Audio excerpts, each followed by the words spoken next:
वा भाऊ, आज चॉकलेट द्यायचं गर्लफ्रेंडला द्यायला. चॉकलेट घेतलं काय तो? हा, मी काय विचार केला माहितीये का, आज चॉकलेट दे. सकाळी सकाळी गेलो माहितीये का, आणि 150 रुपयाचं हे चॉकलेट घेतलं माहितीये का. म्हणलं आज चॉकलेट द्यायचो गर्लफ्रेंडला, चॉकलेट द्यावा. हो.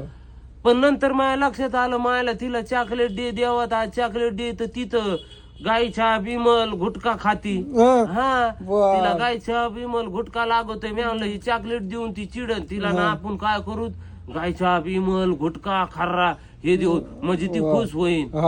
कारण ती मला कधी म्हणत असती, जसं इमलच्या दाणे दाण्यामध्ये केसर असतं ना, तसंच आपल्या प्रेमामध्ये पण ना, हर प्रेमामध्ये आपल्या केसर आहे म्हणे, माहितीये का. त्याच्यामुळे आता तुला माहितीये का, ही 400 रुपयाची मी कॅडबरी आणली तिच्यासाठी जाऊन. आता 150ची मानला, आता लगेच 400 झाली काय. हा, 400ची म्हणलो. लय महाग ही माहितीये का, लय महाग. हिचं नाव टिकटॉक आहे माहितीये का. मग आता तिथं खात नाही, मी खातो ना तिनं मला. नाही, मग मी विचार केलाय ना, मी विचार केलाय आता तिला गायछाप, चुना डब्बी, इमल, घोटका, खर्रा सगळं तिला मी असं ना गिफ्ट बॉक्स मध्ये देणार.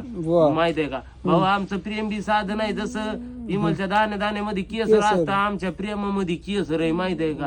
हा, काय तिच्या तोंडाचा घम घम वास. विमल विमल माहितीये का, बोलो जुबा केसरी. बरं ते जाऊ दे, ते हे चॉकलेट तर दे ना. आता तू आयटमचं नाही खात चॉकलेट, मी माझ्या आयटमला देईन ना.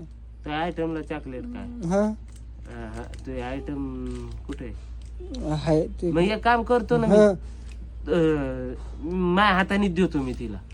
नगर राहू दे, हा? तू याच आयटमला देते, मी आणतो दुसरं. हा, कितीच आहे ते? 500 रुपयाचं. अरे अगोदर 150चं मानला, नंतर 450चं मानला, आता म्हणायला 500चं. हाय कितीच आहे दाखवते, बघू दे. पैसे दे तुम्हाला अर्धे द्यायचे, 500चे 250 दे तुला देतो. बरं नंतर दे ना.